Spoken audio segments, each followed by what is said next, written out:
বন্ধুরা কেমন আছো সবাই? আজ চলে এলাম আরও একটি রেসিপি নিয়ে। তো তোমরা দেখতেই পাচ্ছ এখানে কিছু মাছ। বলো তো কী মাছ এগুলো? এগুলো নদীর খয়রা মাছ।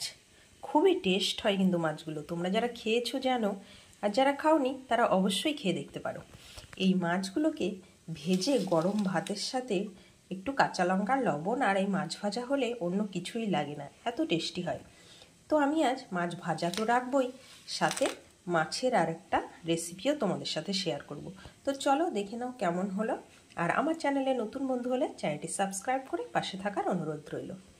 তো প্রথমে মাছটাকে কেটে বেছে ধুয়ে পরিষ্কার করে নিয়েছি। এখন এর মধ্যে পরিমাণ মতো লবণ আর হলুদ মেখে নেব।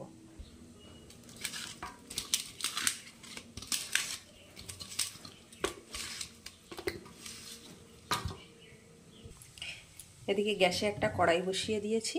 কড়াইটা গরম হলে তেল দিয়ে দিতে হবে। প্রথমে মাছগুলোকে ভেজে নেব ভালো করে।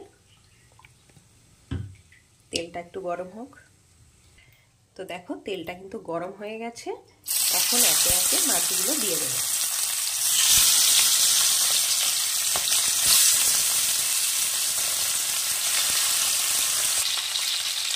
মাছগুলোকে কিন্তু এপাশ ওপাশ উল্টে পাল্টে লাল করে ভেজে নেব।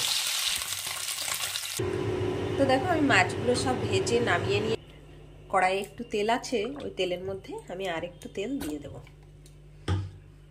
এখন এর মধ্যে একটু কালো জিরা ফোড়ন দিয়ে দেব।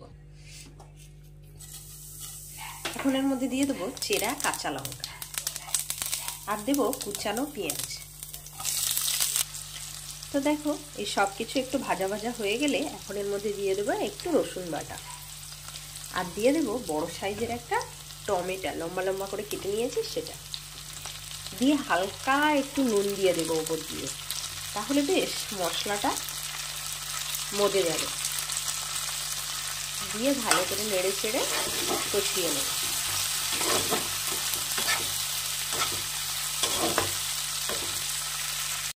তো দেখো মশলাটা কিন্তু আমার কষানো হয়ে গেছে। এখন এর মধ্যে হাফ চামচ আদা বাটা দিয়ে দেবো আর দেব লঙ্কা গুঁড়ো। যে যেমন ঝাল খেতে পছন্দ করো তেমনই দেবে। স্বাদ অনুযায়ী লবণ দেব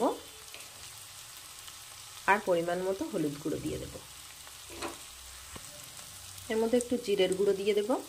এই সব কিছু দিয়ে একটু ভালো করে আবারও নেড়ে চেড়ে মশলাটাকে কষিয়ে নেব।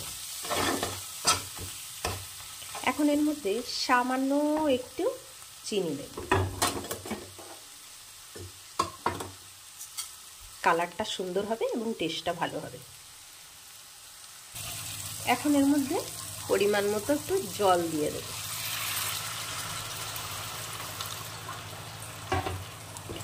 দিয়ে ভালো করে নেড়ে চেড়ে একটা ঢাকনা দিয়ে ঢেকে দেব। ফুটে ওঠার অপেক্ষা করব।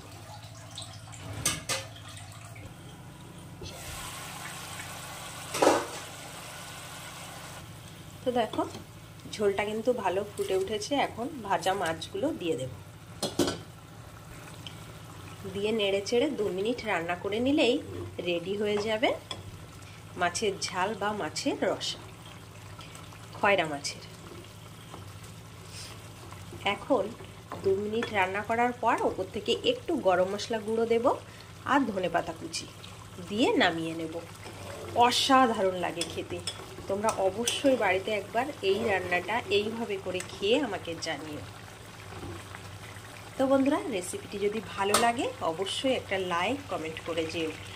তাহলে এখানেই ভিডিওটি শেষ করছি।